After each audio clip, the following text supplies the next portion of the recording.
Hare Krishna, my dear devotees, all glories to Srila Prabhupada, accept my humble obeisances. Hare Krishna, Hare Krishna, Krishna Krishna, Hare Hare, Hare Rama, Rama Rama, Hare Hare.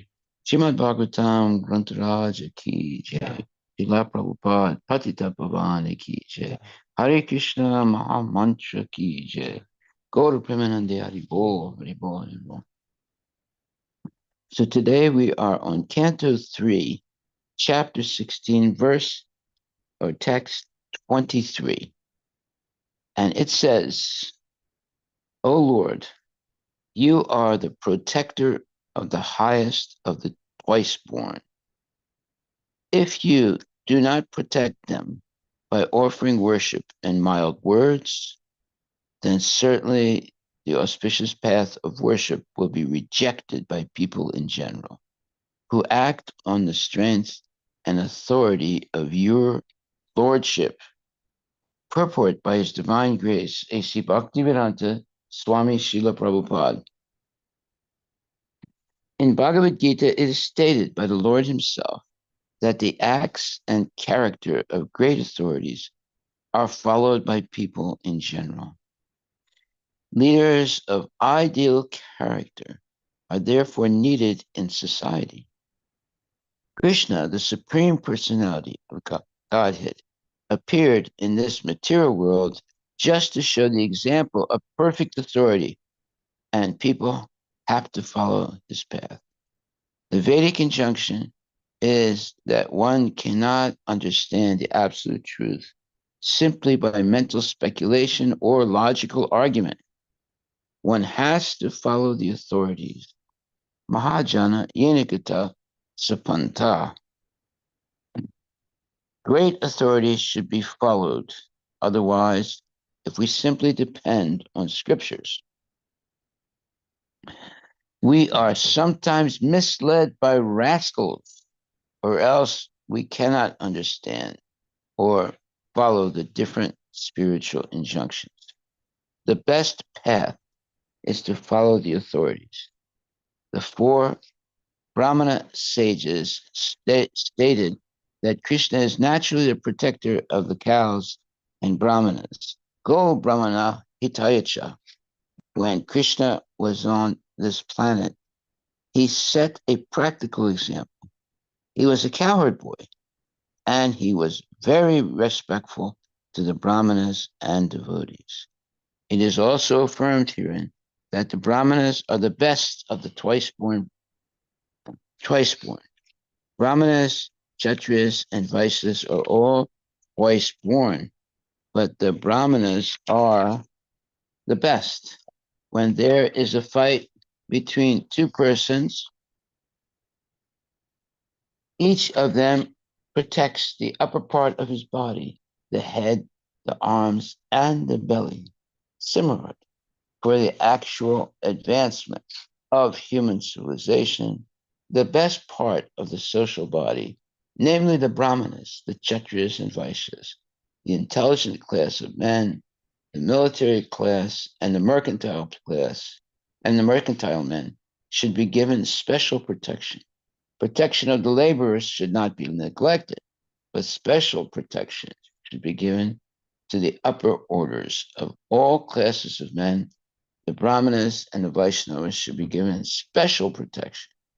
They should be worshipped. When their protection is performed, it is just like worshiping God. That is not exactly protection. It is a duty. One should worship the Brahmanas and Vaishnavas by offering them all kinds of endowments and sweet words. And if one has no means to offer anything, he must at least use sweet words to pacify them. The Lord personally exhibited this behavior towards the Kumaras. If this system is not introduced by the leaders, then human civilization will be lost. When there is no protection and special treatment for persons who are devotees of the Lord, who are highly intelligent in spiritual life, then the whole society is lost. The word naksh, kshayati indicates that such a civilization becomes spoiled and is annihilated. The kind of civilization recommended is called Devapata, which means the royal road of the demigods.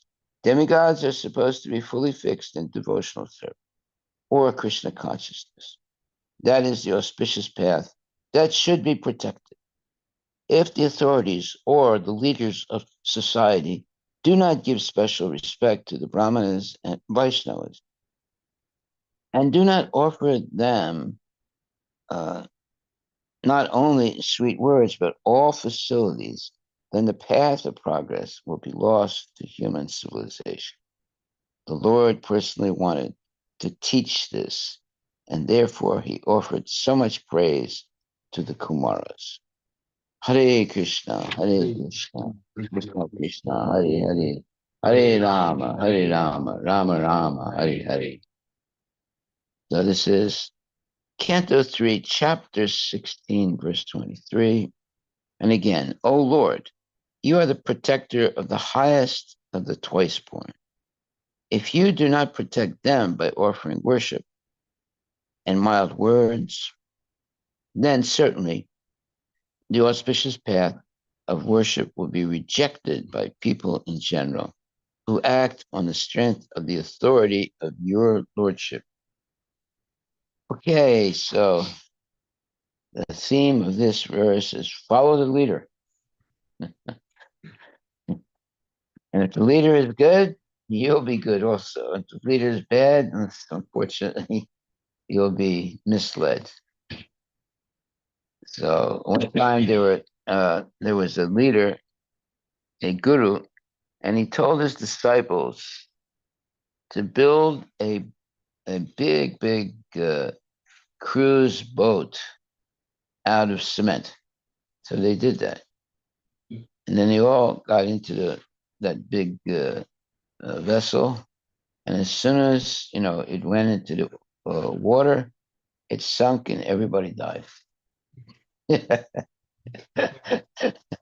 So when they all died, they ended up in Narak, in hell, and Yamaraj was there, and everybody was really upset, And they said, "Wait a minute, what's going on here? Why are we here?" Yamaraj said, "Well, you're here because you followed this man." They said, "But we didn't know." He said, "Well, that's your fault." But you chose this person, and because you followed him, this is what happens. Wherever he goes, you go.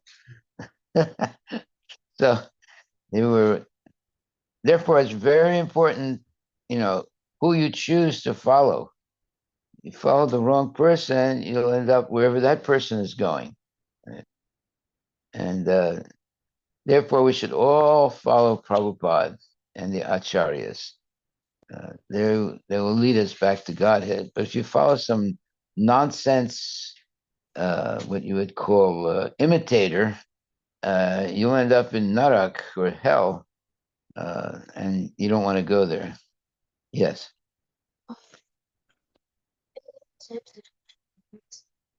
What?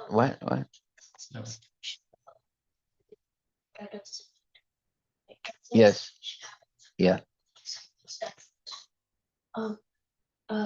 There goes what he does first.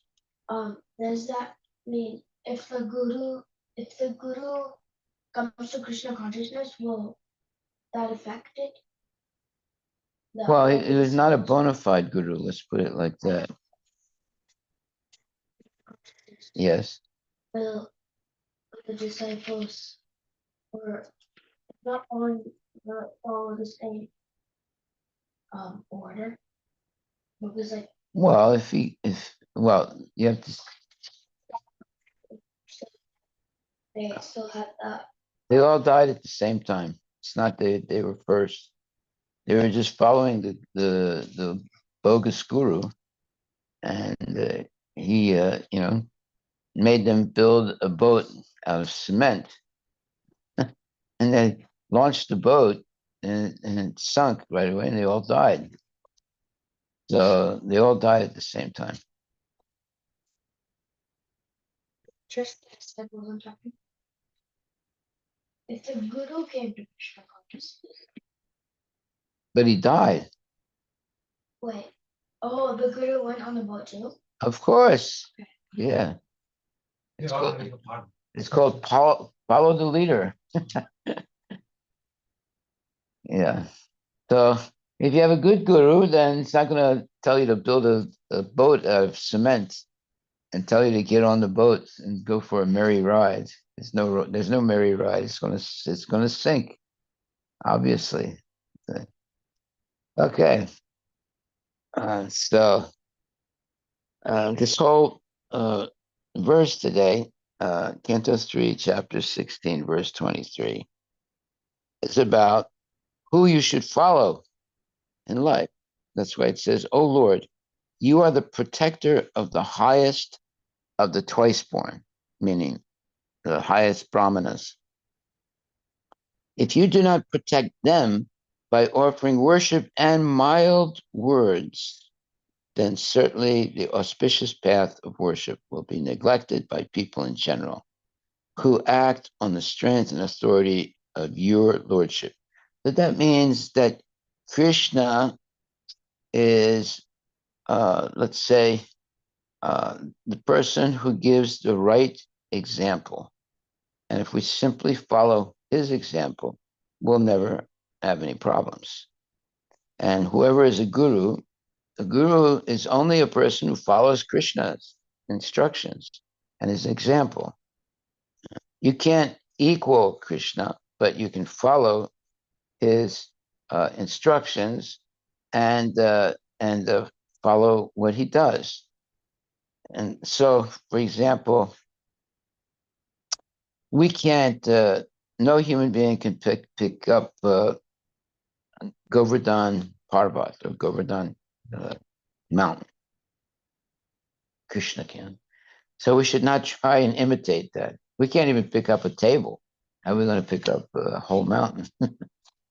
But we can follow Krishna's example when he is, uh, you know, chanting Hare Krishna, when he's dancing, and he's, always being very kind and speaking with gentle words and things like that.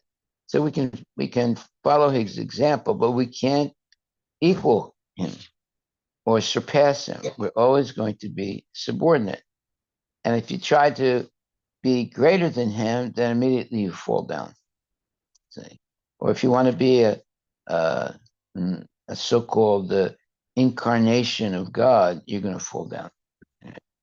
There's so many false incarnations of God, and the most silly one was what's his name?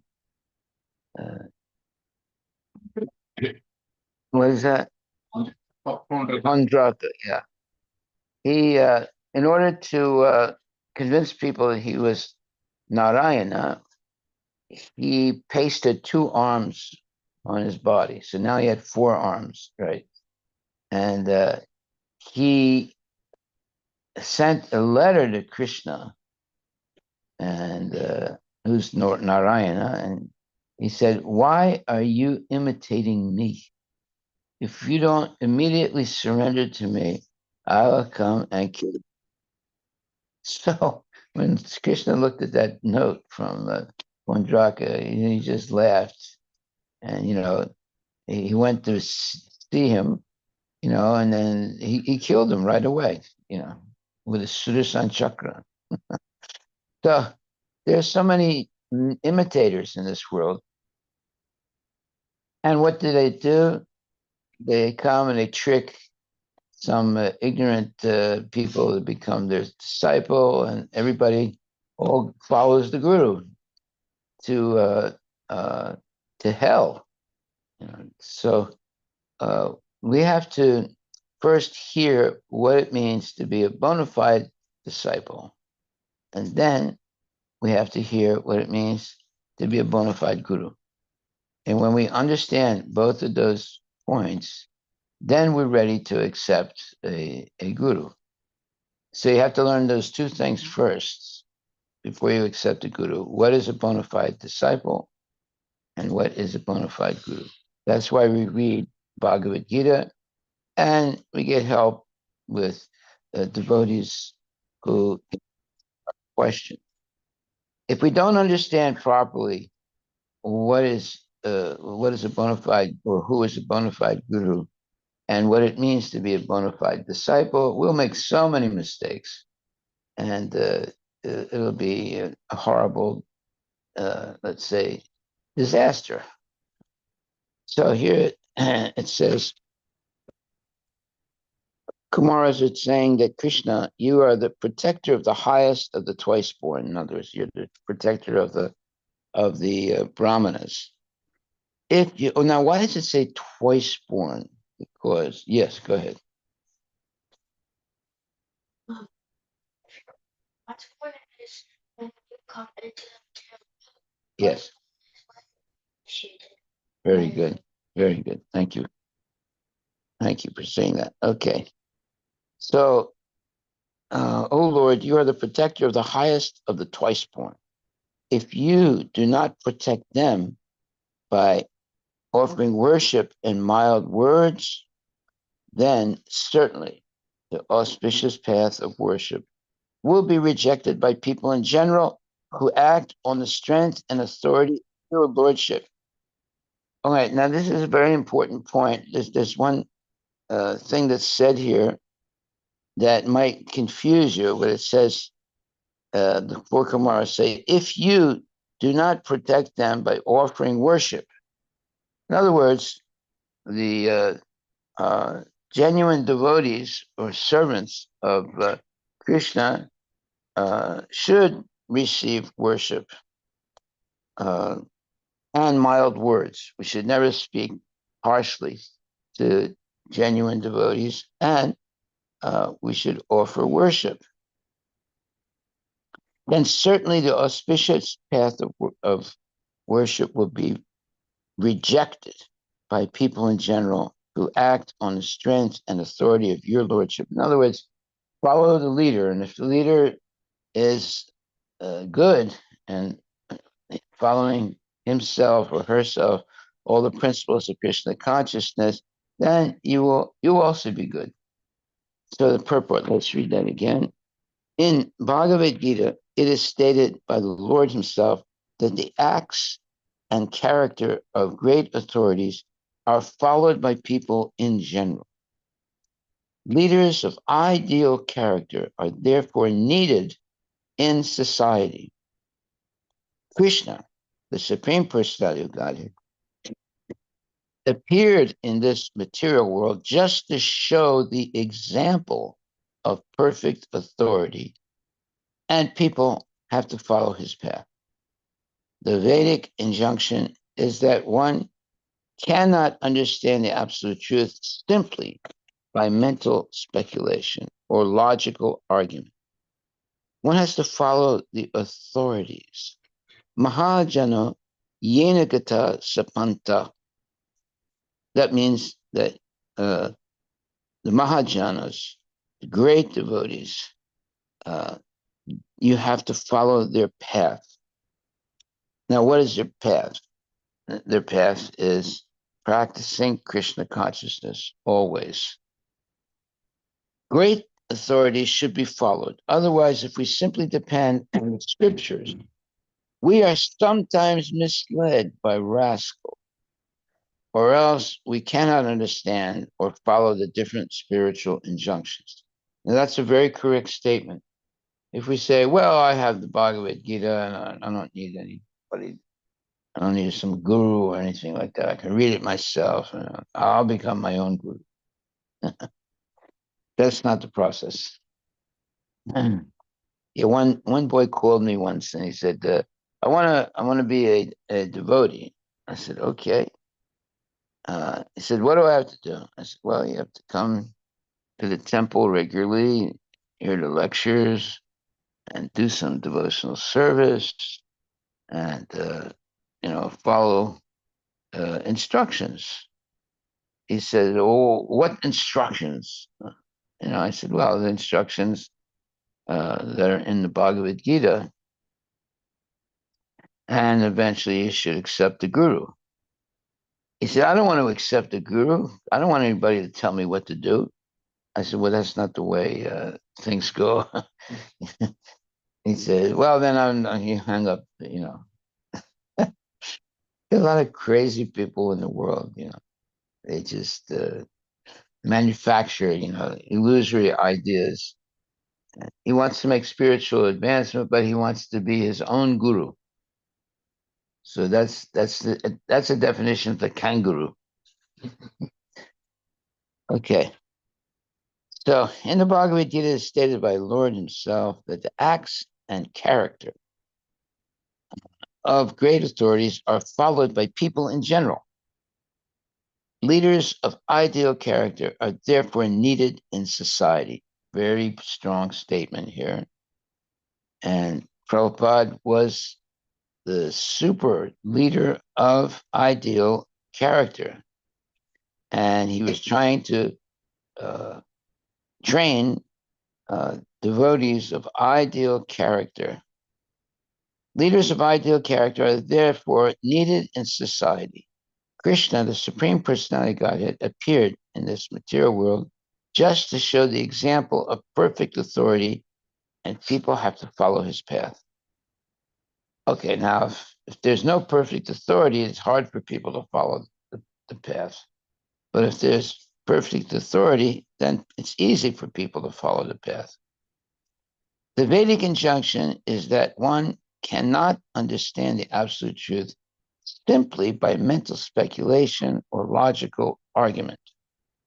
Oh, loves. People love to have logical arguments. Ooh. I saw these two devotees, both of them were initiated.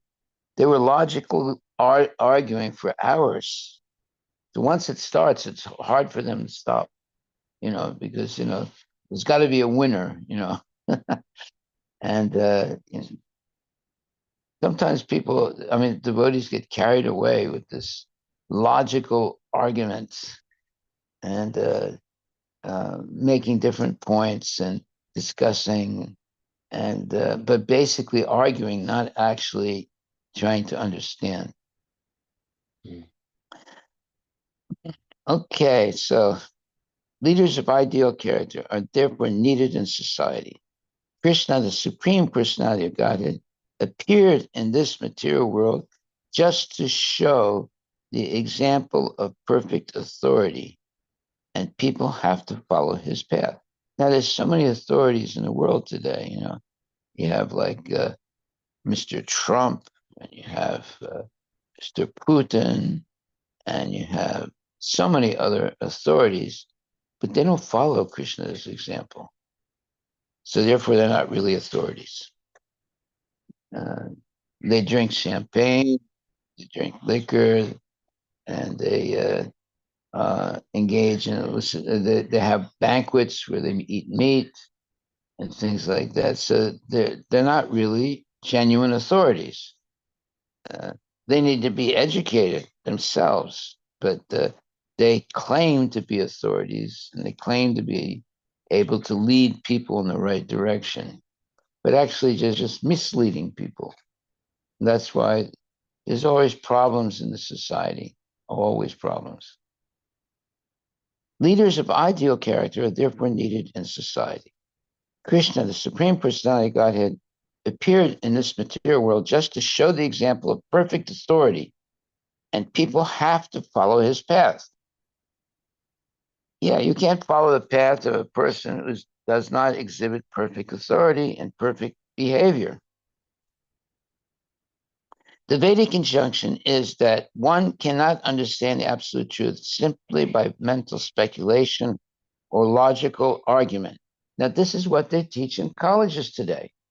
They say you can uh, uh, you can discuss any no. What they say is there are no absolutes, and you're able to discuss any topic uh, through logical argument and let's say discussion.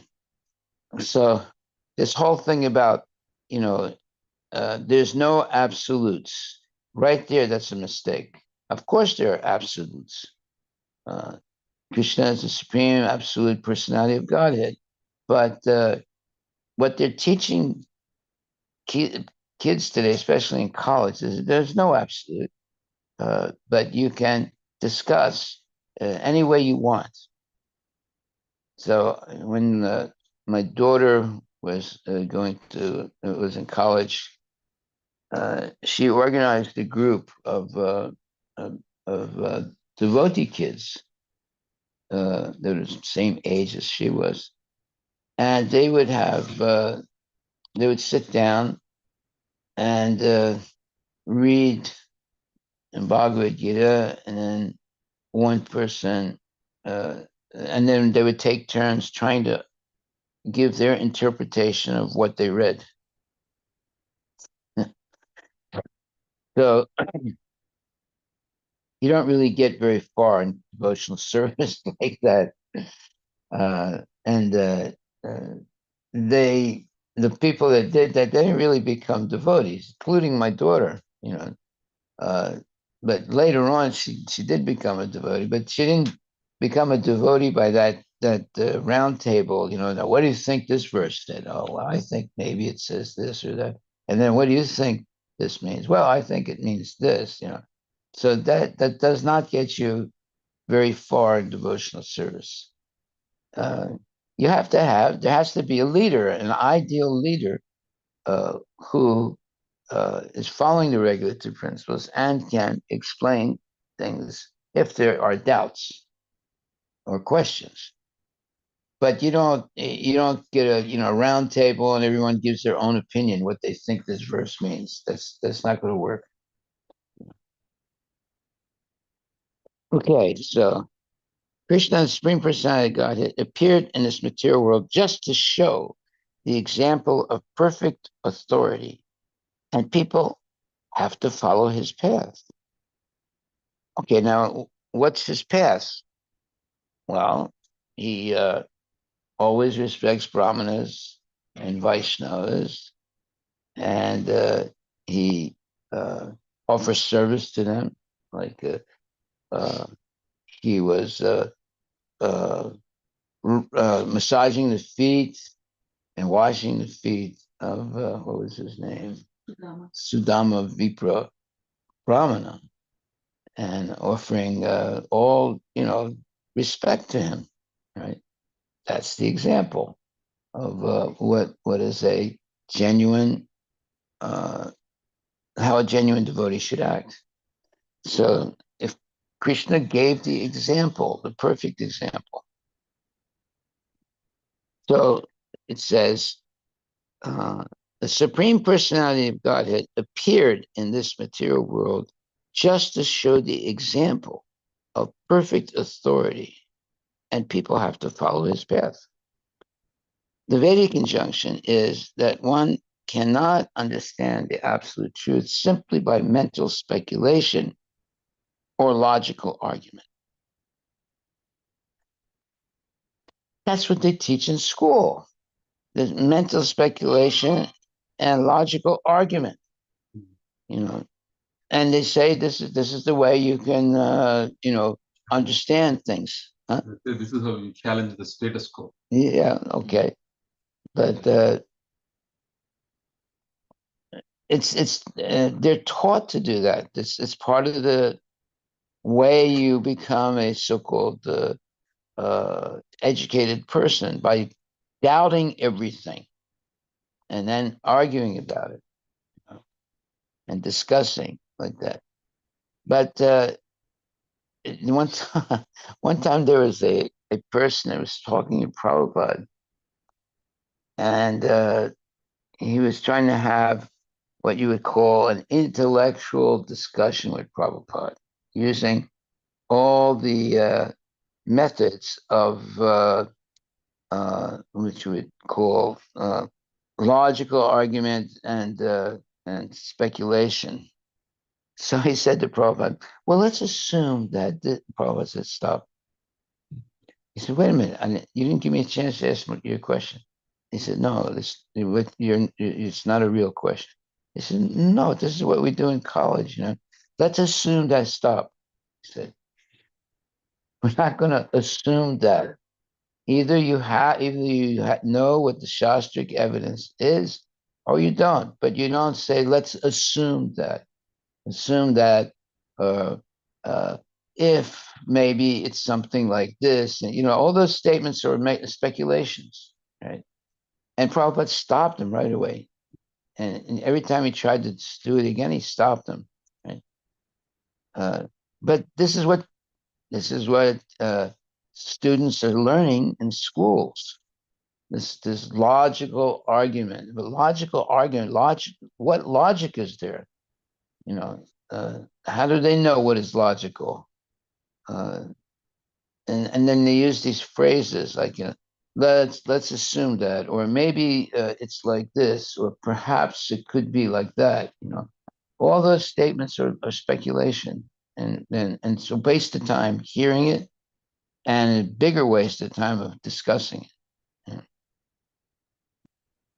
So in uh, the Vedic tradition is you have to know what is shastrically uh, pertinent and correct, and that's what you talk about. You don't make up things by logical argument.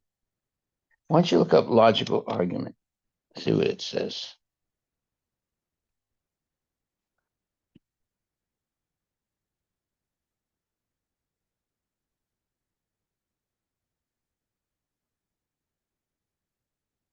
Here, Prabhupada says the best path is to follow the authorities. The four Brahmana sages stated that Krishna is naturally the protector of the cows and the Brahmanas. Go Brahmana Hitayacha. When Krishna was on this planet, he set a practical example. He was a cowherd boy, and he was very respectful to the Brahmanas and devotees. What's it say? A process of creating a new statement from one or more existing statements. Say that again. A logical argument or just argument is a process of creating a new statement from one or more existing statements. Okay. So you see how the word argument can have different meanings. Here, a logical argument, you're discovering new statements from older statements. Is that what it said? Yeah. An argument is a series of sentences, statements, or propositions, some of which are called premises, and one is the conclusion. The purpose of an argument is to give reasons for one's conclusion via justification, explanation, or persuasion. Or what? Persuade. Persuasion. Persuasion. Pursuing or like persuading somebody. Yeah. Yeah, but that's what they do. That's what the lawyers do in trials and things like that. Both sides give arguments, and the judge has to decide which one is more valid. But that doesn't mean they achieve the truth. It just means that one may be seem to be more valid than the other. Like, for example, when sometimes a person who is a murderer he has a very good lawyer, and the lawyer convinces the 12 members of the jury or the magistrate that the person is innocent. Because in order to convict a person of murder, and then they're going to be punished very severely, all 12 members of the jury have to agree. So they go, and after hearing both lawyers' statements, then they have to go and huddle in some office or something and discuss, is the man, after everything they heard in the trial, is he guilty or not guilty? So is that a perfect system? Not really, because everybody has 4 defects. They make mistakes. They're easily illusioned. They have imperfect senses, and they have a cheating propensity. But somehow or other, they have to make a decision. Is the person guilty, not guilty, or is there a hung jury and there's no decision? And then they have to decide whether you're going to start all over again with a new jury and a new, process of, uh, you know, litigation and so forth, or are they going to let the guy go free? You know, so oftentimes there will be a new trial if there's a hung jury, or sometimes they say, okay, we're not going to prosecute this person anymore; he's free to go. You know? So you see, nothing. There's nothing perfect in the material world. You know, there's always going to be mistakes that are made because of these 4 defects. You know, we make mistakes. Uh, we are put in illusion easily, and we have imperfect senses, and we have a cheating propensity. So it's very difficult to get to the actual truth, but it's not impossible. Okay, so one has to follow the authorities. Mahajana Yenikata Sapanta. So this is something that we should memorize and always remember. We should follow the authorities, genuine authorities. Now, what's a genuine authority? Well, a genuine authority is a person who follows the previous genuine authorities. And the original genuine authority is Krishna. Krishna. So to become a genuine authority, you have to repeat the words of Krishna. And to know what those words are, you have to be educated by genuine devotees to understand the Shastra and understand correctly Krishna's statements. And the best way is not to make anything new, but to repeat the same words that Krishna has used. So, therefore, that's called Mahajano Yenagata Sapanta. One has to follow the authorities. The Vedic injunction is that one cannot understand the absolute truth simply by mental speculation or logical argument. Now, you will see that when you go to college, they teach you logical argument. The one thing that is said here that you can't understand by mental speculation or logical argument. So, logical argument and mental speculation is equal, right? And here Prabhupada is saying the Vedic injunction is that one cannot understand the absolute truth simply by mental speculation or logical argument. One has to follow the authorities. Now they don't say that in college, or they might say that there are certain people that are authorities that are not qualified to be authorities. Right? So we have to be trained in Krishna consciousness, who is a real authority, and secondly, not to get caught in a trap of so-called logical argument, but to always depend on the statements of the acharyas. If we get into the trap of logical argument, then there's no limit to the argument. It's going to keep going on and on and on and on, and eventually people get so tired of arguing, they're exhausted, you know, and frustrated. Right? So the best thing is just follow the process of Bhagavad Gita, which means Mahajana Yenagata Sapanta. You follow the path of the Mahajans, or great devotees, or great acharyas.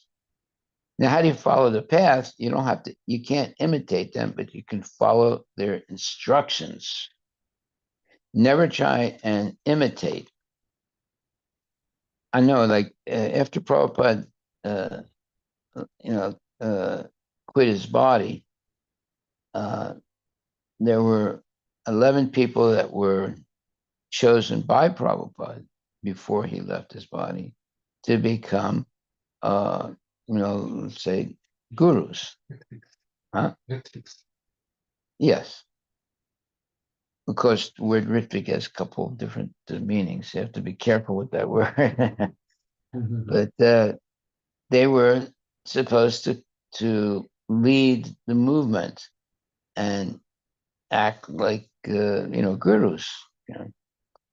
So after just a few years, out of the 11, 8 fell down, left the movement. And they were, but why did they fall down? Because they tried to imitate Prabhupada rather than follow Prabhupada. There's a difference between imitating and following. So we should follow, but not try and imitate. Follow the example of the guru, but not try to imitate the guru or the acharya. So they tried to imitate Prabhupada. They all of them acted as if they're the new Prabhupada in their zone. There's the zone and the ozone. So they all had zones. That was their fiefdom, and it got so bad, that you could not get initiated by a devotee, by a guru outside the zone of the guru that is in the zone, right?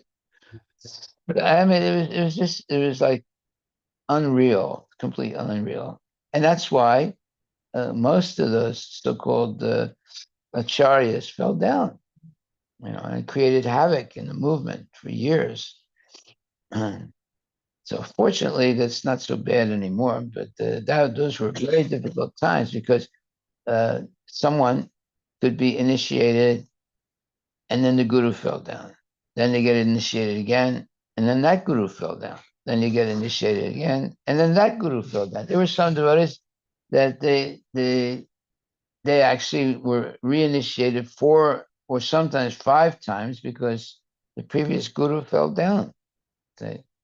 So that's why, because the gurus were trying to imitate Prabhupada rather than follow Prabhupada. Right? So we have to be very careful in Krishna consciousness not to imitate, but to follow. We cannot, no one can come at the same level as Srila Prabhupada, but one can follow Srila Prabhupada and follow his example and be a loyal disciple. The disciple should never try and be greater than the guru. So therefore, because then one gets puffed up and then all kinds of strange things happen. Just like there were some disciples that got puffed up while Prabhupada was present, and they tried to take over the movement. They sequestered Prabhupada. They locked him up in a room, and they wouldn't let any of the devotees see Prabhupada. Yes. Yeah. So I mean, that was horrible time, and Prabhupada somehow or other Tamal Krishna Maharaj was with us in Paris, and he got this telegram. At that time, there was no, internet. So he gets this telegram, urgent telegram from Prabhupada, and Prabhupada said, immediately come to Los Angeles. So Tamal Krishna came to me and said, I have to leave. I said, what? You just came. Why you have to leave? He said, I can't tell you. It's too heavy. I'll let you know later on. And he left right away. And he went to Los Angeles, and he where Prabhupada was sort of sequestered, by these people that wanted to take over the movement. And Prabhupada said, I don't want to stay here. I want to go back to India. So Tamal Krishna took him back to India. And eventually, all those people that were trying to take over the movement, it became clear that they were nonsense, and the whole thing stopped. And then Prabhupada ordered them to become sannyasis and go out and preach. So this is called kicking up, not kicking down. So Krishna consciousness is always kicking up; it doesn't kick people down. That was a good example of it. Very interesting. Even though after this so much offense, still Prabhupada kicked them off. Yes. He instead of throwing him out of the movement, he threw him up in the movement. Haribol. Okay, so then let's see, 7, 8, Another 10 minutes. 10 minutes. Okay. What are the signs of getting puffed up? Because sometimes When you think you know more than the guru, right? When you think that you don't have to follow all the regulatory principles. Sometimes people say, "Well, I can follow 3 of them, but not 4." That doesn't go very far. That type of following. You have to follow everything, and that's what Prabhupada says here. He says that Krishna, the Supreme Personality of Godhead, appeared in this material world just to show the example of perfect authority, and people have to follow his path. There it is. You have to follow his path, the example that he gave. The Vedic injunction is that one cannot understand the absolute truth simply by mental speculation or logical argument. See? And that's what they teach you in college is logical argument, mental speculation. They think speculation is good. And then the students are trained, to argue this and argue that and speculate on this and speculate on that, but it doesn't work like that in spiritual life. You see how many mistakes there are in the pedagogical theory. Pedagogy is a big word, and look that word up. Pedagogy. Pedagogy is a big word, but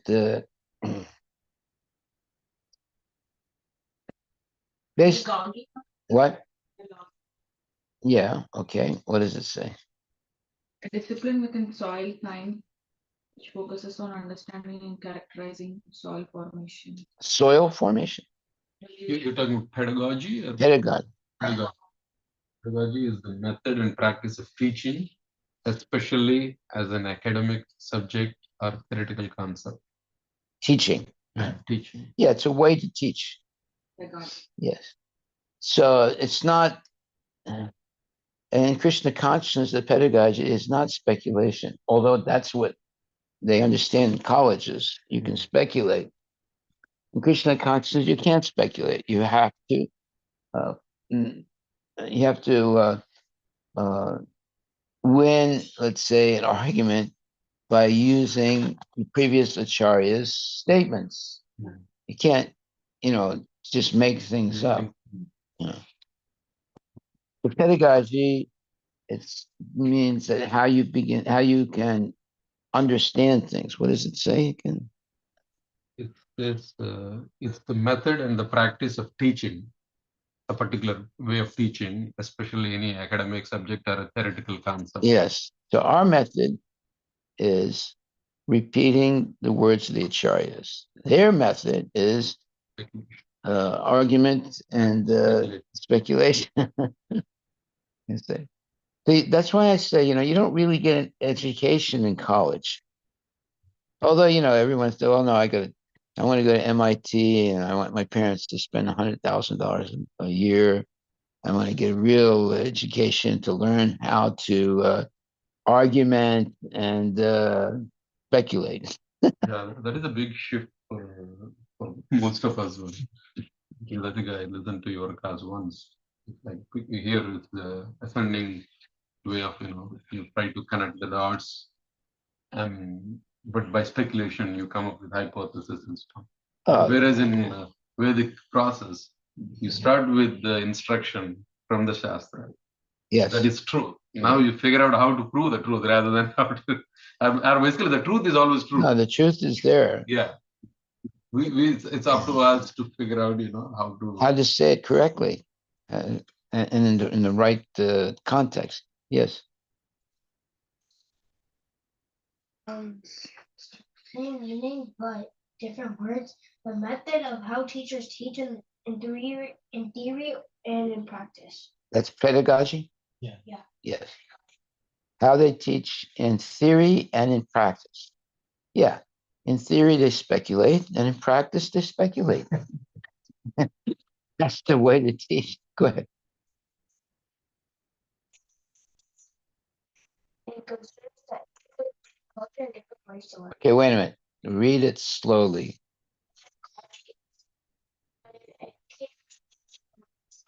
And concerns the interplay between culture and different ways to learn. Yeah, that's a really roundabout definition. Read it again. Go slower and louder. Pedagogy Formed? Does it say formed? Okay. by an educator's teaching beliefs. Educators teaching beliefs. So they put the responsibility on the educator. Yeah. So the educator could have any method. Yeah. Go ahead. And concern the interplay between culture and Inter what? Inter what? interplay. Interplay.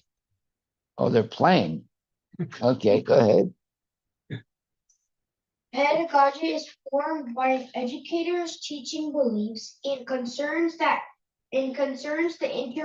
interplay between culture and different ways to learn.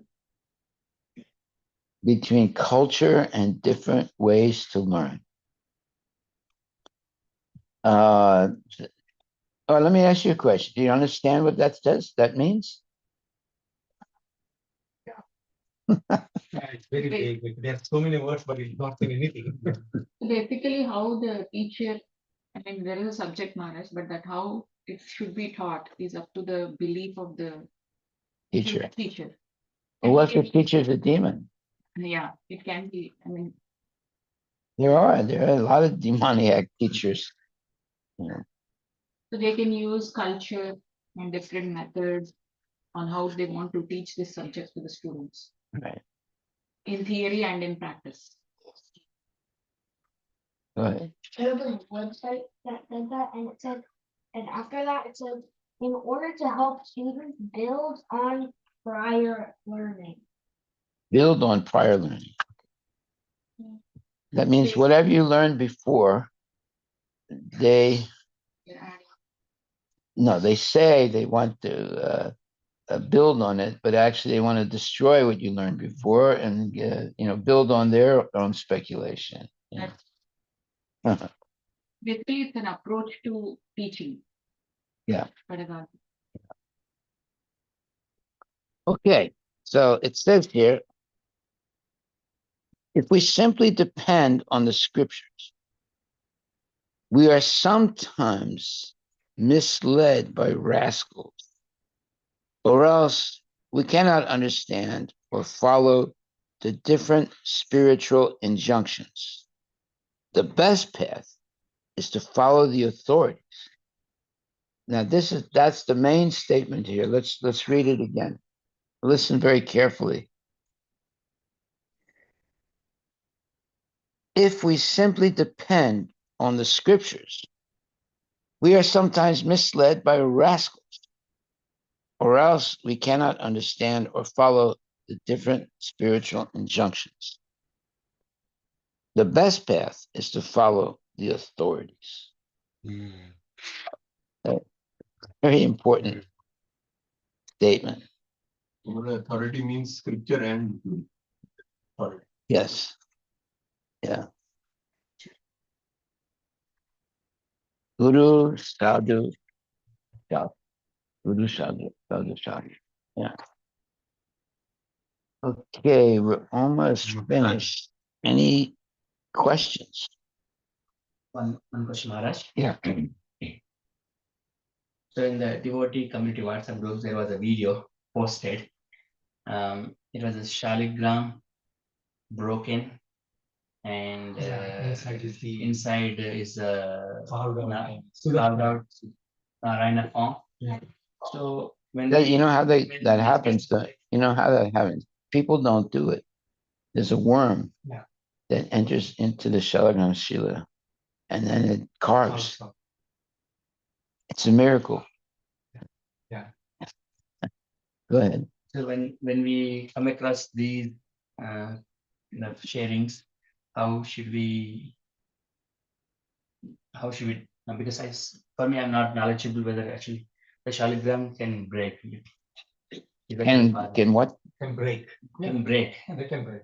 Can we believe? Can we say those are truth or just somehow for social media these days to get views and attention?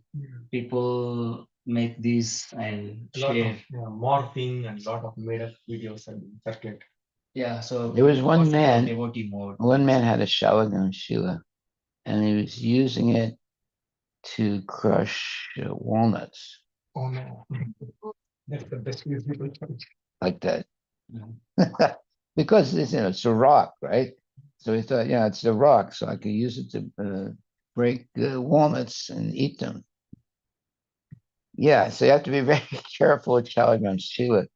I don't recommend anyone to get Shalagram Shila and worship, because if you make a mistake, it's very serious. Let's say you make a mistake with Gornatai, they're very, very, very, you know, they don't get in like offended easily. Shalagram Shila gets really offended easily. So it's only Shalagram Shila worship is only meant for the top devotees. We're very careful. It's not, and by the way, you cannot purchase a Shalagram Shila. Of course, they're selling Shalagram Shilas all over India, but it has to be given to you by a bona fide devotee, right? You just can't go where Shalagram Shilas grow, and just pick one up and put it in your pocket, and now you say, I have a Shalagram Shila. That's an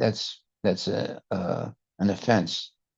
It has to be given to you by a bona fide devotee, right?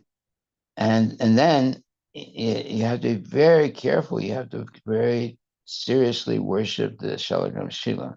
Yeah. You can't say, well, I'll just put him back in his box, when I go on a vacation,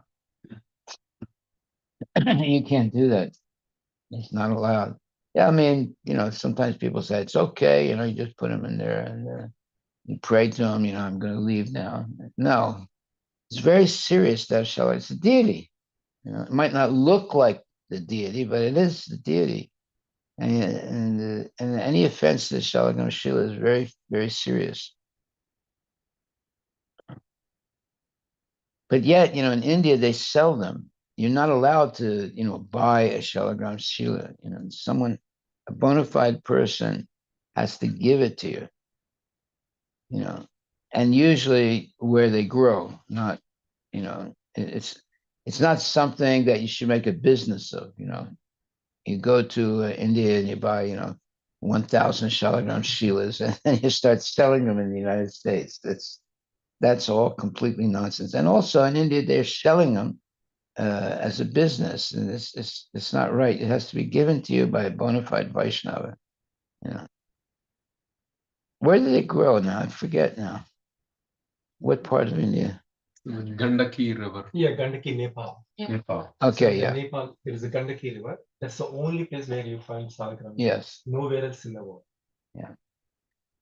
And Exactly. so, And you can't just go there and pick one up from the river or ground.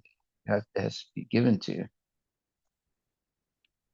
Prabhuji probably is asking, when those type of videos come, do we believe it or not believe it? Which videos? There was a video where one person was showing a shaligram which was broken, Yeah. and inside there was a form of Narayana. So, and that video is being circulated in WhatsApp and Facebook and all those places. So sometimes these kinds of videos come for getting more likes or shares. So are they bona fide videos? Do we believe in that? Well, it is possible that the inside, because there's a worm that enters, and the worm is inspired by Krishna, so they can, if they can make the form of Narayan. It's not impossible. Now, is this person who's showing it a scoundrel, a rascal, or is it actually real? That's another question. But it's we should not doubt the shaligram. But it is possible, because there's a special worm that enters into shaligram and carves it. Yeah. Yeah, it says here, What's this? Vishnu, on being cursed by Tulsi, assumed the form of a large rocky mountain known as Shaligrama on the banks of the Gandaki River, where Vajrakita, a type of worm having teeth as strong as the Vajra, carved out various markings on his body. The stones carved by Vajrakita, which fall down from the surface of that mountain into the Gandaki River, came to be known as the Shaligrama Shilas. Very good. Yeah. And see, there's miraculous things that happen in the world, especially. But see, you cannot purchase a shaligram. Of course, people are purchasing, and there are people selling them, but it has to be given to you by a bona fide devotee. You can't just go up there and just pick one and take it home. All those are offenses. So it's a very, and then once you have shaligram shila, you have to be very careful how you worship them. You can't ignore them, and some people have 200 shaligram shilas, right, or 100 shaligram shilas, but you have to worship each one every day. So it's a big responsibility, but it's very auspicious if someone can worship them properly, because now they're rocks, right? Basically, so someone could say, "Well, you're worshiping a rock." Not really. Shaligram Shila is a form of the Lord, right? But it's a special form. Not everybody understands that. That's why, see, why are there things like this? Like, for example, we ship a rock called Shaligram Shila, right? Well, wait a minute. The Muslims are worshiping a rock also. In that big black building they have in Mecca, inside of it is just a rock that they claim fell down from the spiritual world, and only a few people can see it. You have to be very, very wealthy, and they'll let you see it. Otherwise, you just walk around that big box. And so there are different stories about how that rock happens. I don't know what the Muslims say, but the Hindus, they say that there was this lady who was it? I forget who it was. Anyway, yeah, Lord Shiva, Parvati, she was she killed or something?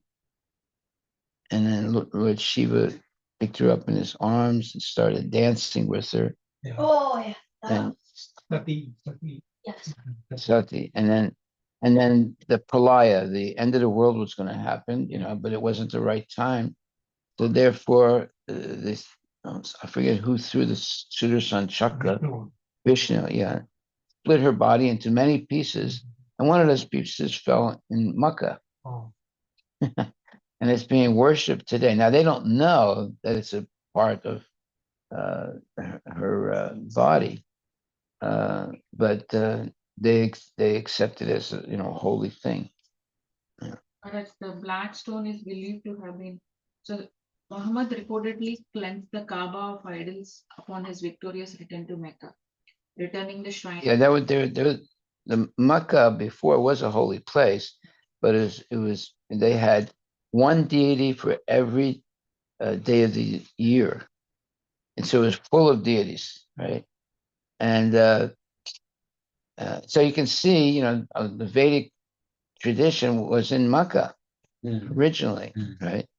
But it was sort of like degraded somewhat because they had one deity for every day of the year. So it was full of deities, right? So, Muhammad got really upset when he saw this, and he took all the deities and crushed them and made them, steps that you have to step on in order to go to that big building where they have, yeah, so that people could see that they're not really deities because they're just stone that you can step on. Right? You see how nasty they could be. So returning the shrine to the monotheism of Ibrahim. The black stone is believed to have been given to Ibrahim by the angel Gabriel and is revered by Muslims. Black stone. Right. Now the Hindus say that it's a part of Sati's body.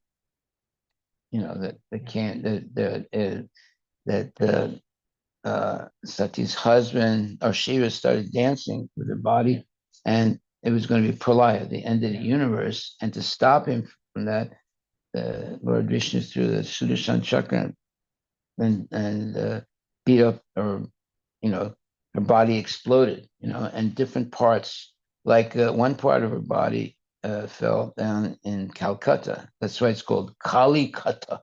That's how they get Calcutta, Kalikata. And once a year, they claim that the Brahmanas in Calcutta, they claim that they have the finger of Sati. And once a year, or is it once a year or once every 10 years, they show it to people, and they have a big, big festival. Why don't you look that up, see if that's fact. And they did, I think, at the same time they kill a lot of animals as sacrifice, and there's blood all over the place. yeah. Shakti worship. Yeah. It was not of sacrifice. Shakti Pitas, these Yeah. are called, right? Yeah. So there are many Shakti Pitas. Those major are 18, but there are many. 51 Shakti. So one is Kamakhya in Assam. There are total 51. 51 what? Shakti Peeth. 51 Shakti Pitas, means the places where the Body parts fell. Yeah. and they've been worshipped as temples. There are 51. Wow. It's called Shakti Pitha. Wow. Interesting. What's it say? Okay. The Shakti Pithas or Shakti Pithas are significant shrines in pilgrimage destinations in Shaktism, and the mother Shaktism means you're worshiping Kali. the mother goddess domination in Hinduism. The shrines are dedicated to various forms of Adi Shakti. Various Puranas such as Srimad Devi Bhagavatam state the existence of a varying number of 51, 52, 64, and 108 Shakti Pitas, or of which 18 are named Astagasha Maha, major, venerable medieval Hindu texts. Sri Mata Vaishno Devi Temple is one of the 64 and 108 Maha major Shakti Pitas and is also the most visited among all. It attracts more than 15 million people annually. Various legends explain how the Shakti Peethas came into existence. The most popular is based on the story of death of the goddess Shakti. Out of grief and sorrow, Shiva carried Sati's body, reminiscing about their moments as a couple, and roamed around the universe with it. Vishnu had cut her body into 51 body parts, using his Sudarshana Chakra, which fell on the earth to become sacred sites where all the people can pay homage to the goddess. Do the Hindus say that the stone in Makkah is actually one of its parts? Of course, the what? Right toe of Sati Oh, the right toe. is in Calcutta. Oh, okay. It is called Shakti Kalika, body part right toes. It is in Kalighat. This Hindu temple is in Kolkata, West Bengal. Kalighat is the site where Ma Sati's toes of the right foot had fallen. Okay, when do they show it? They show it once every 10 years or something. And I think, I'm not sure, but I think they also slaughter a whole bunch of sheep at that time, where there's blood everywhere. Like the Muslims also slaughter a lot of sheep at Ramadan, right? Not Ramadan. One more thing. Yeah, whenever. Yeah. Bakrid. Okay, Bakri, yeah. But that's the last day of Ramadan, isn't it? No. No? That's it. Okay.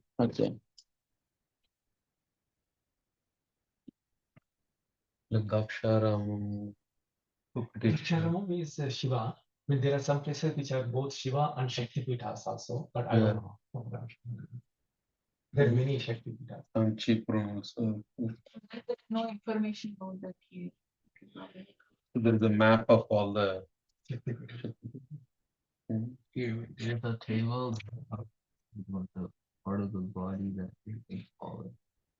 So in Sri Lanka, the groin, Tamil Nadu, the navel, West Bengal, part of the stomach, Karnataka, hair, Telangana, teeth, Andhra Pradesh, neck, Maharashtra, eye, Maharashtra, left hand, Madhya Pradesh, upper lip, Andhra Pradesh, back, Odisha, part of abdomen, Andhra Pradesh, left cheek, Assam, genitals, Uttar Pradesh, fingers, Himachal Pradesh, head, Bihar, breast, Uttar Pradesh, nose,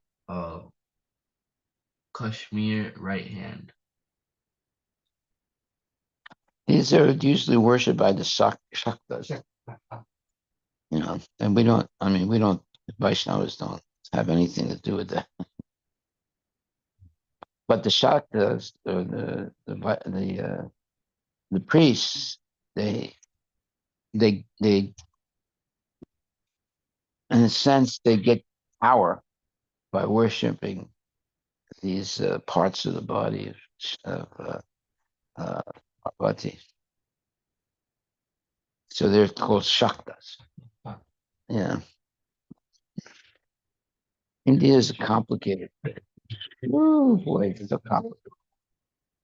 Rise in Shakti worship. A lot of what? It's increased in chapters Nowadays. Yeah. Haribol Prabhu. But Maharaj, they all they're changing according to their needs or something, like so that they will get more and more money or fame. Yeah. Whoever is the leader. Whoever is the biggest Shakta. So it's very diluted. It's not like very authentic. We're very lucky to come in contact with Prabhupada. He saved us from all that nonsense. It's unbelievable. India is a place, it's like one big, gigantic pot of khichdi. Like a gigantic pot, I was always missing Maharaj authority. When I grew up, when I studied here, then that was my main holding. Like there is authority here, like something is stamped that I can believe. Prabhupada. That was my toughest. Well, Prabhupada answered your prayer. Yes. Your hope. Haribol, thank you very much. All glories to Prabhupada.